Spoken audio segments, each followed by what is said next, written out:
So to answer question number one, to be quite honest with you, I was on a career break. I had returned to my home country after living abroad for a while, because I went into media and the performance side of things. I realized actually, because I also studied marketing and creativity, I wanted to work in a more creative role. So I started posting stuff on my stories related to trends, marketing, and beauty stuff, because I had so much time in my hands. And I realized actually I had more to say, and I wanted a platform that had more options to say stuff. So by coincidence, I found out that my favorite beauty brand, Rare Beauty by Selena Gomez, had just announced that they were going to start, writing newsletters about behind the scenes, or even stories behind their products, how everything is made, and just about anything related to the brand and to the culture and everything. So then I realized actually this is exactly what I wanted to do at that time, just not as a career, just as a free time until I figure out what to do next. So that's how I started. Basically, I got inspired by Rare Beauty, and they launched in April 2025, and I just found out in July. So directly I launched in August, and it was really just trial and error. I didn't know what I was doing. It was a very new platform. A lot of brands had not entered yet this platform. For example, Elf Beauty, they entered after I was already there. So they started the conversation later on. So that's basically it. So to answer question number two, so I'm aware that it's a very competitive industry, and as I mentioned, I didn't initially set out to become a content creator. I didn't have enough followers on Instagram, and also I didn't think I was going to be qualified, as they say, since it was going to be really difficult to get subscribers on my website, on my Substack newsletter, because I'm still new, I'm not known, and I don't have anything to support me. And I didn't want to do any regular ads because it wasn't initially what I was hoping to focus on. As I mentioned, I was trying to redirect my career towards something more creative. So I decided to work on this exceptionally, just to see maybe I'll get, let's say, my dream role. So I started also interviewing after I started this newsletter, and helped a lot. But then, the war started and a lot of things changed.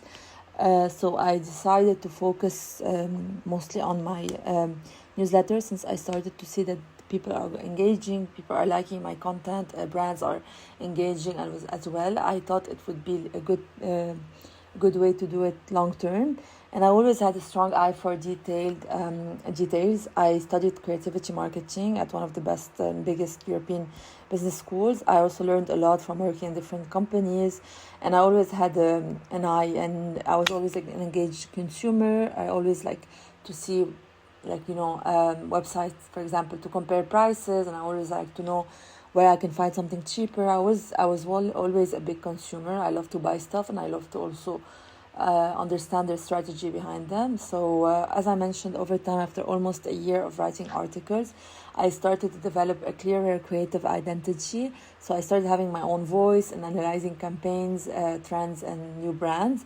I started leaning more into my own opinion on stuff, because at the end of the day, your opinion is authentic. You're giving exactly what people want to know. They are getting a lot of filtered comments. They're getting a lot of how do we say, like big influencers giving you really very shallow opinions about the brands. You don't feel that they're leaning more into a community just as a mass, just mentioning it for a lot of people. And I think and I clearly saw that there was a need for people who give genuine opinions and authentic, and focus really on people's creator voices, and not just giving you a general, I just bought this and it's an ad and stuff like that. It's not they don't like it anymore.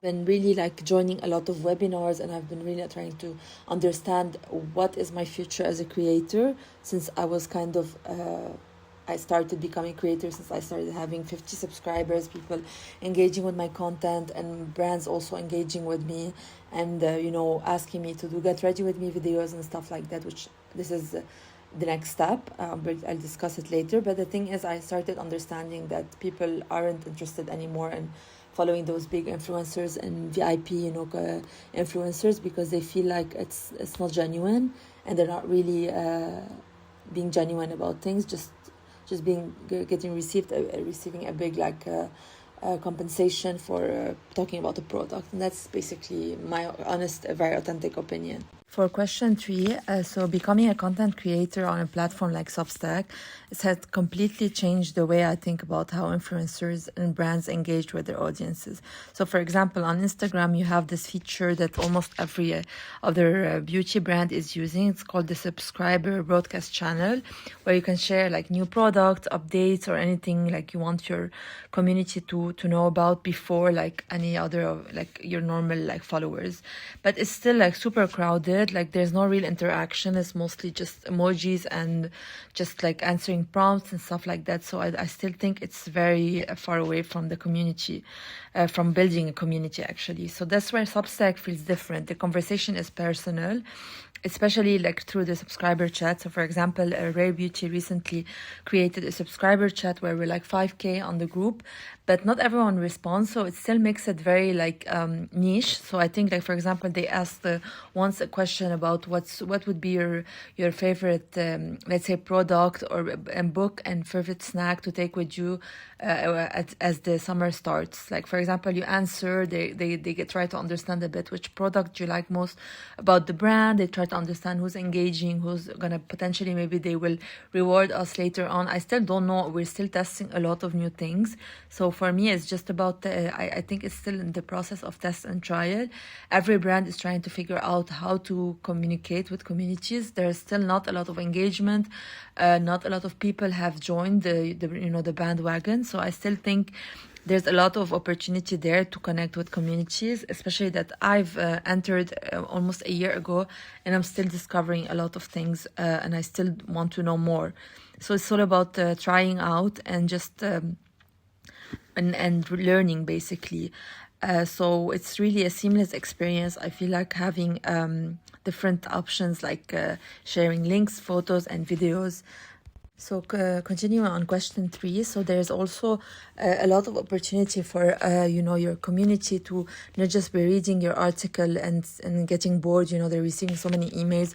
So what could happen is you could include a lot of links, a lot of photos to interrupt, like a call to action, like follow me on Instagram, subscribe, share, and they can also like for example, you can share an Instagram post, and they can see it directly on the article, and they can click on it and then get redirected, which I feel like is super smart from their part. Even there's an option on the phone, on the app. You can also listen through an AI generated voice. You can listen to what the article says, which makes it feel like it's a podcast, but still it's a small podcast. So it's just, there's still a lot of brands can use, and not specifically only brands, also like apps, new apps, anything that is new, they can use this option to become closer to their community. Because honestly, I believe in 2026 and the years to come, it's just gonna be like about niche audiences, niche creators, and not like a creator that does literally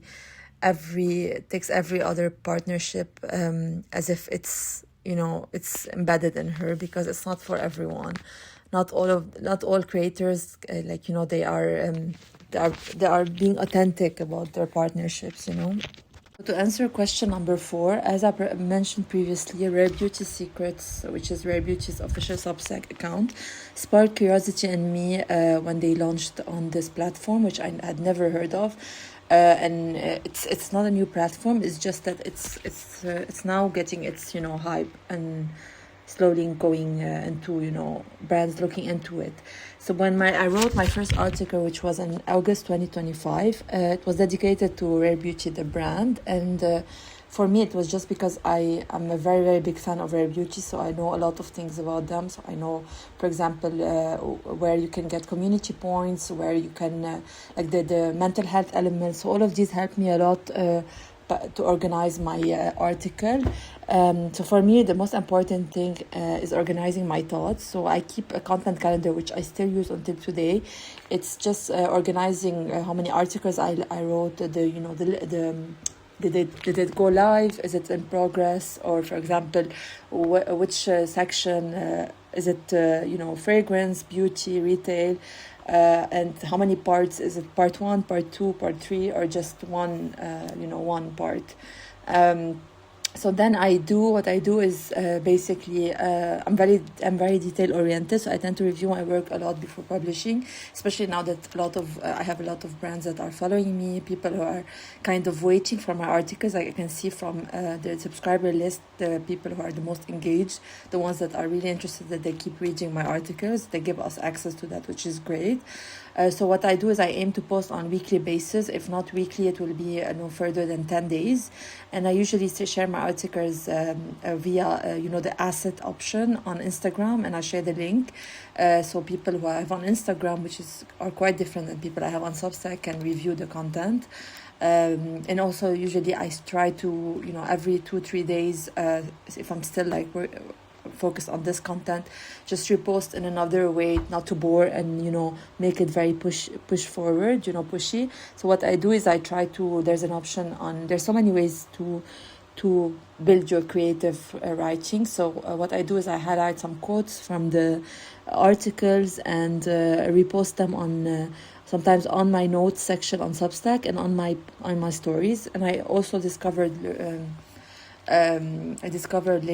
recently that you can create a video out of a quote, and so it's AI generated, and it tends to remove this element where people have to read, because sometimes you want to highlight something that's very important, but it's also a big one in a picture. So what it does, it generates it as if same as, for example, when you want to post on your Substack, and you open the app and you can listen to the article instead of reading it.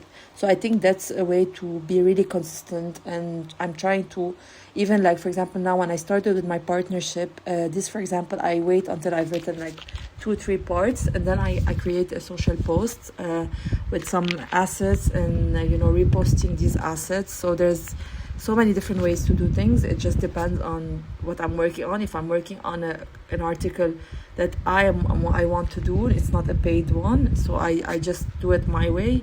If it's following a brand, for example, there's back and forth, there's approval and going through this process, which also takes longer. So I hope this answered the question. So to answer question number 5, the biggest challenge I would say was really being patient and not focusing on the numbers or KPIs, because when I started, I was still it took so long of writing so many articles in order to get 1 like, 2 likes, 1 subscriber, I was trying to push it on my social media, but also I didn't want to be very pushy, and also it took a lot of people trusting me, trusting that I had done my research, that I'm not saying things from my own head, So what helped me a lot was the first time I wrote my first article for Rare Beauty, I decided to publish on LinkedIn and tag, the Rare Beauty team, and they liked my content, and so I connected with some of them, and I was maybe in the future, potentially I can maybe collaborate with Rare Beauty, but it was also very broad as a dream. So looking back, I would say the biggest piece of advice I would say to anyone wanting to go into entrepreneurship or content creation as on your own, it's a lot of patience and trust the process. It takes a lot of time. It's not a 9-to-5 job. You're not working on brands that are already established. You're working on your voice. People will want to know your point of view once they trust it, and it's being very consistent and resilience and understanding that everything takes time. To answer question number 6, my experience with AI has been really positive until now. So I don't see them at all replacing humans. I think they will be really helpful. For example, I joined a session with Canva, and then they gave me free access for a week. So I updated my logo and all of my different publication logos and everything, the cover. I did it all on Canva, and wasn't easy because I'm telling them what to do, and you need to be in charge. They are just as smart as you are, so I think that's really important to take into account. So also, while writing my articles, I've discovered an app called FIA that instantly compares prices across online retailers, saving shoppers a lot of time. I did the research, I wrote an article about it, I am now using it. So I think it's just about like giving you tools just to reduce time, just be more focused on your creativity instead of wasting time on small details. Like, for example, my logo, I would have, like, for me it would have cost a lot to work with an agency to do it, and also I want to be in charge of the creative process. I want to be the one, I have the vision, I want to be the one doing it. So I think AI gives you this tool of, since you don't know how to use Photoshop, you don't know how to use these things, they can help you out with this. I think AI is really, really, really helpful if you know how to use it. So it's as valuable as the person using it, basically. So it gives you the opportunity to be more creative, to be more critical, and to understand better that you can use AI to your own benefit instead of letting it do everything. It will never, as I said, it's as smart as you are. So to answer question number 7, I follow many influencers who create similar content, like receiving PR packages, filming unboxing, and talking about new launches before they're available. Some share genuine opinions, while others just follow trends and create content that feels really like scripted and very familiar. And I say it's not necessarily bad, but consumers are becoming really tired of seeing the same formats everywhere, like people unboxing or just swatching on their hands. You're trying to figure out if they're being genuine about it or just receiving a lot of brands and products and not knowing if they actually use them or they actually like them. So that's where it's a bit, there's a bit of a question mark because they have a lot of followers. So we're not sure if they're being genuine about it. But for example, I follow a content creator who gives and she says it correctly, like brutally honest feedback, and she's not afraid to be kicked off PR list, which I think is nice. Somehow I think one brand kicked her off PR list. It's nice because she's actually being genuine, but also it's a bit complicated because like some brands don't like that much honesty. So that's where it's a bit complicated. That's where I believe a platform like Substack gives you really valuable information.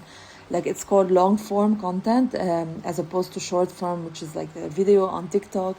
Like, there's always much more to say, and people who have like ideas, like for example me, I like to compare brands with other brands, compare launches, not specifically to say what launch is better than the other, but I believe long form like YouTube videos and Substack is the future because people are wanting to be part of a community. They want to really understand the value of what they're buying. Everything is so much more expensive.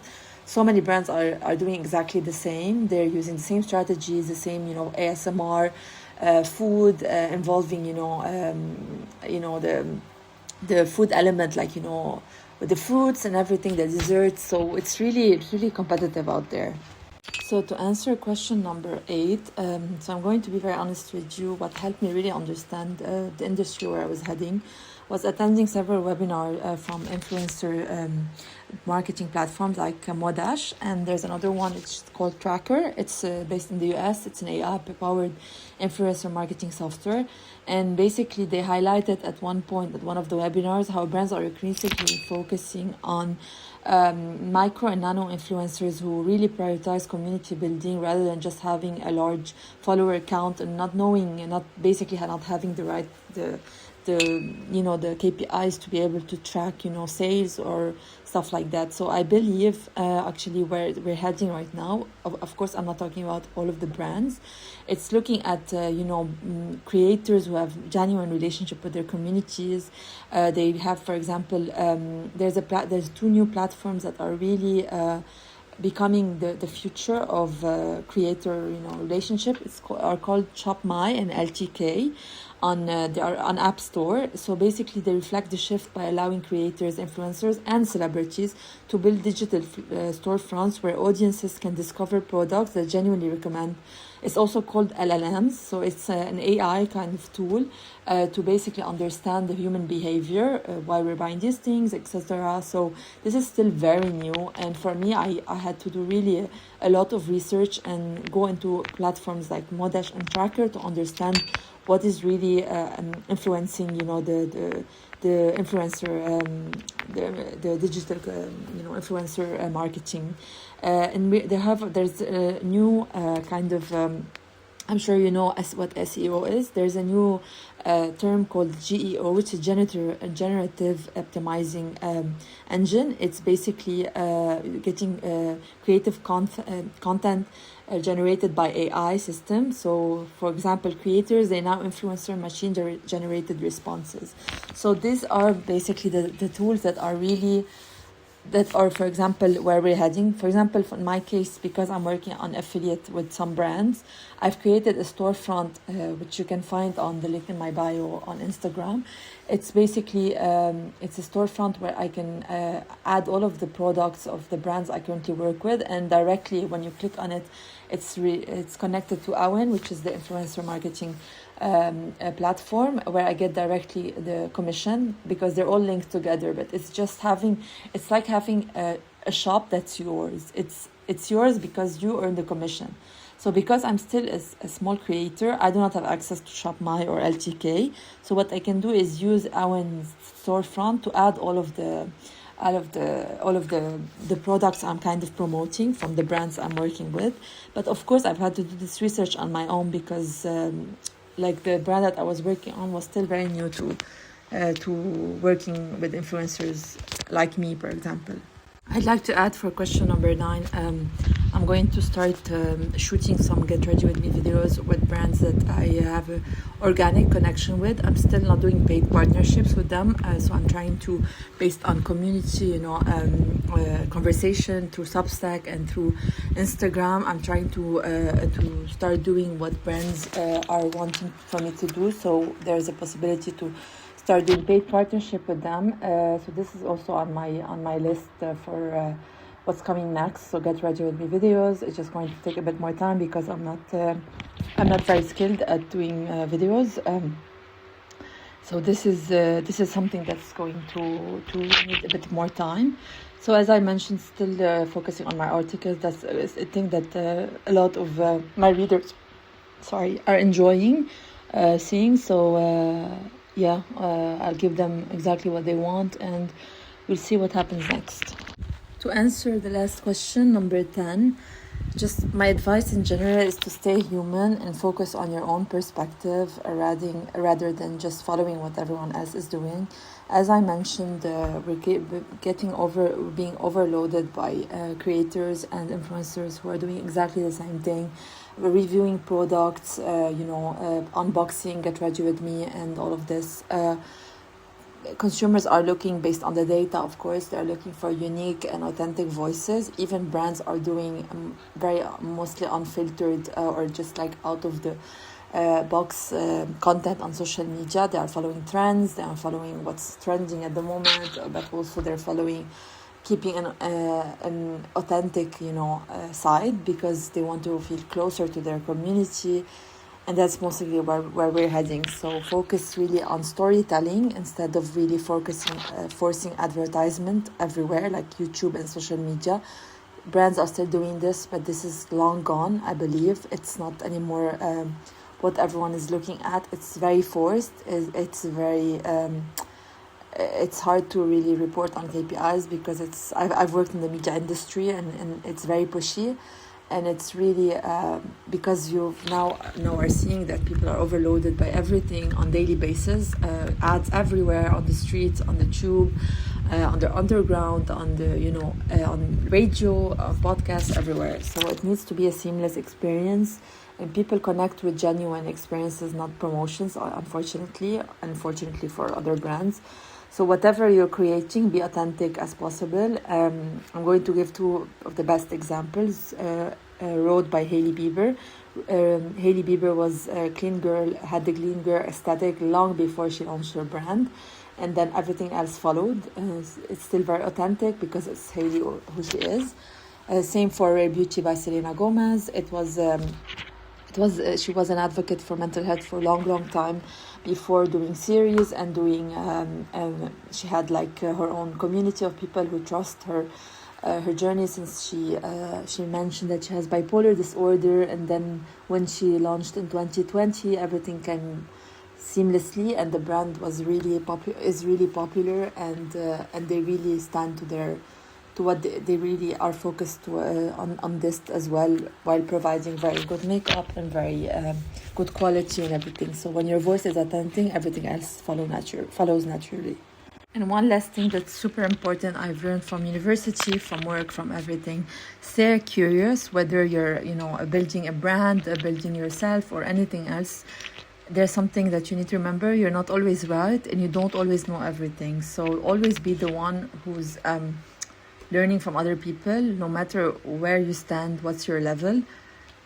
Just be curious and try to learn from everywhere, not only your industry, just everywhere.